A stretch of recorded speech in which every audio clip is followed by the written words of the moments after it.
আকাশবাণী আগরতলা স্থানীয় সংবাদ পড়ছি সবুজ কলি মিশ্র। প্রধানমন্ত্রী নরেন্দ্র মোদী আজ 6 দিনের সফরে নাইজেরিয়া, ব্রাজিল এবং গয়ানা যাবেন। 17 বছরে ভারতের কোনো প্রধানমন্ত্রী এই প্রথম নাইজেরিয়া সফরে যাবেন। তিনি প্রথম ধাপে নাইজেরিয়ার রাষ্ট্রপতি বোলা আহমেদ টিনুবুর সঙ্গে সাক্ষাৎ করবেন। কেন্দ্রীয় যোগাযোগ ও ডোনার মন্ত্রী জ্যোতিরাদিত্য সিন্ধিয়া বলেছেন, প্রধানমন্ত্রী নরেন্দ্র মোদীর নেতৃত্বে বর্তমান কেন্দ্রীয় সরকারের লক্ষ্য উত্তর পূর্বাঞ্চলের সবকটি রাজ্যকে সার্বিকভাবে আত্মনির্ভর ও শক্তিশালী করে গড়ে তোলা। গতকাল আগরতলা সচিবালয়ে এক সাংবাদিক সম্মেলনে তিনি আরও বলেন, পর্যালোচনা বৈঠকে উত্তর পূর্ব উন্নয়ন অর্থাৎ ডোনার মন্ত্রকের প্রায় সব প্রকল্প নিয়ে আলোচনা হয়। এই পর্যালোচনায় লক্ষ্য করা গেছে যে গত 10 বছরে এই অঞ্চলের প্রতিটি ক্ষেত্রেই বিকাশ সাধিত হয়েছে।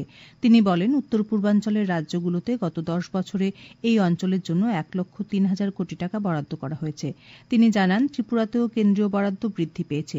ত্রিপুরার আভ্যন্তরীণ গড় উৎপাদন এবং মাথাপিছু আয়ও বৃদ্ধি পেয়েছে। সারা দেশের সঙ্গে গতকালও রাজ্যে যথাযোগ্য মর্যাদায় জনজাতীয় গৌরব দিবস উদযাপন করা হয়। কেন্দ্রীয় যোগাযোগ ও উত্তর পূর্বাঞ্চল উন্নয়ন মন্ত্রকের মন্ত্রী জ্যোতিরাদিত্য সিন্ধিয়া গতকাল আগরতলার রবীন্দ্র শতবার্ষিকী ভবনে রাজ্যভিত্তিক জনজাতীয় গৌরব দিবস অনুষ্ঠানের উদ্বোধন করেন। অনুষ্ঠানে তিনি বলেন, কেন্দ্রীয় সরকার সমগ্র দেশেই জনজাতিদের কল্যাণে বিভিন্ন প্রকল্প ঘোষণা করে কাজ করছে। অনুষ্ঠানে জনজাতি কল্যাণমন্ত্রী বিকাশ দেববর্মা বলেন, জনজাতিদের সামাজিক, অর্থনৈতিক, স্বাস্থ্য ও শিক্ষার বিকাশে রাজ্য সরকার সর্বাত্মক প্রয়াস চালিয়ে যাচ্ছে। অনুষ্ঠানে জনজাতিদের জন্য 22,78 লক্ষ টাকার বিভিন্ন প্রকল্পের সূচনা করেন ডোনার মন্ত্রী জ্যোতিরাদিত্য সিন্ধিয়া। অনুষ্ঠানে অন্যান্যদের মধ্যে উপস্থিত ছিলেন সাংসদ কৃতি দেবী দেববর্মা ও রাজীব ভট্টাচার্য প্রমুখ। রাজ্যপাল ইন্দ্রসেনা রেড্ডি নাল্লুর সঙ্গে সৌজন্য সাক্ষাৎ করেছেন কেন্দ্রীয় খাদ্য, গণবণ্টন ও ভোক্তা বিষয়ক দপ্তরের প্রতিমন্ত্রী নিমুবেন জয়ন্তীভাই বামভানিয়া। রাজভবনে গতকাল সন্ধ্যায় তাদের সাক্ষাৎ হয়। রাজভবন থেকে এই খবর জানানো হয়েছে। রাস পূর্ণিমা উপলক্ষে 3 দিনব্যাপী ব্রহ্মকুণ্ড মেলা ও প্রদর্শনী গতকাল শুরু হয়েছে। তথ্য ও সংস্কৃতি দপ্তর, মোহনপুর মহকুমা প্রশাসন এবং ব্রহ্মকুণ্ড মেলা কমিটির যৌথ উদ্যোগে আয়োজিত এই মেলা ও প্রদর্শনীর উদ্বোধন করেন ত্রিপুরা উপজাতি এলাকা স্বশাসিত জেলা পরিষদের কার্যনির্বাহী সদস্য রবীন্দ্র দেববর্মা। অনুষ্ঠানে সভাপতিত্ব করেন শিল্প ও বাণিজ্য দপ্তরের রাষ্ট্রমন্ত্রী বিশ্বকিত দেববর্মা। অনুষ্ঠানে অন্যান্যদের মধ্যে বক্তব্য রাখেন পশ্চিম ত্রিপুরা জেলা পরিষদের সভাধিপতি বলাই গোস্বামী।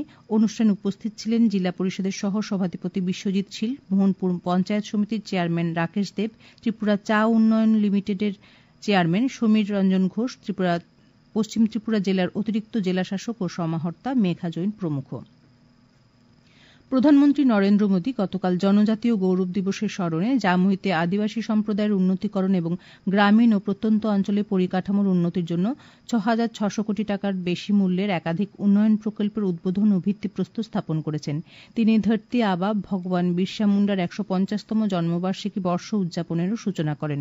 জামুইতে জনসভায় গতকাল প্রধানমন্ত্রী বলেন যে তার সরকার আদিবাসী সম্প্রদায়ের ঐতিহ্য ও সংস্কৃতি সংরক্ষণে প্রতিশ্রুতিবদ্ধ।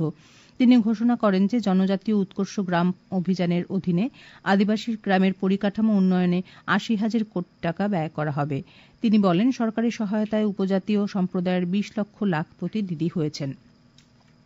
দক্ষিণ জেলা হাসপাতালে গতকাল থেকে শুরু হয়েছে জেলাভিত্তিক নবজাতক সপ্তাহ অনুষ্ঠান। অনুষ্ঠানের উদ্বোধন করেন শান্তিরবাজার পুর পরিষদের চেয়ারপারসন স্বপ্না মজুমদার বৈদ্য। উপস্থিত ছিলেন দক্ষিণ জেলার মুখ্য স্বাস্থ্য আধিকারিক ডাক্তার সুব্রত দাস, জেলা হাসপাতালের সুপার ডাক্তার জে টস শ্রিয়াং প্রমুখ। অনুষ্ঠানে গত 24 ঘণ্টায় জেলা হাসপাতালে জন্ম হওয়া 15 জন নবজাতকের মায়েদের সম্বর্ধনা দেওয়া হয়। সিপিআইএমের উদ্যোগে ভগবান বিরসা মুন্ডার জন্মদিবস পালন করা হয়েছে। গতকাল দলের কামালঘাট ও লেফুকা অঞ্চল কমিটির উদ্যোগে কামালঘাটে আয়োজিত এক সভায় ভগবান বিরসা মুন্ডার জীবন আদর্শ নিয়ে আলোচনা করেছেন বামুটিয়ার বিধায়ক নয়ন দাস, পশ্চিম জেলা পরিষদের প্রাক্তন সভাধিপতি দিলীপ দাস, সুদীপ দেবনাথ প্রমুখ। রঞ্জি ট্রফির 4 দিনের খেলায় ত্রিপুরা 4 উইকেটে জম্মু কাশ্মীরের কাছে পরাজিত হয়েছে।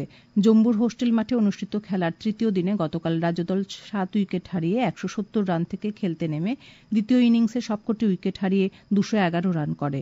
জয়ের জন্য 202 রানের লক্ষ্যে নেমে স্বাগতিক জম্মু কাশ্মীর 6 উইকেট হারিয়ে প্রয়োজনীয় রান সংগ্রহ করে নেয়। ত্রিপুরার অলরাউন্ডার মণিশঙ্কর মুরা সিং এই ম্যাচে প্রথম শ্রেণীর ক্রিকেটে 300 উইকেট দখল করে রাজ্যের পক্ষে নতুন রেকর্ড করেন।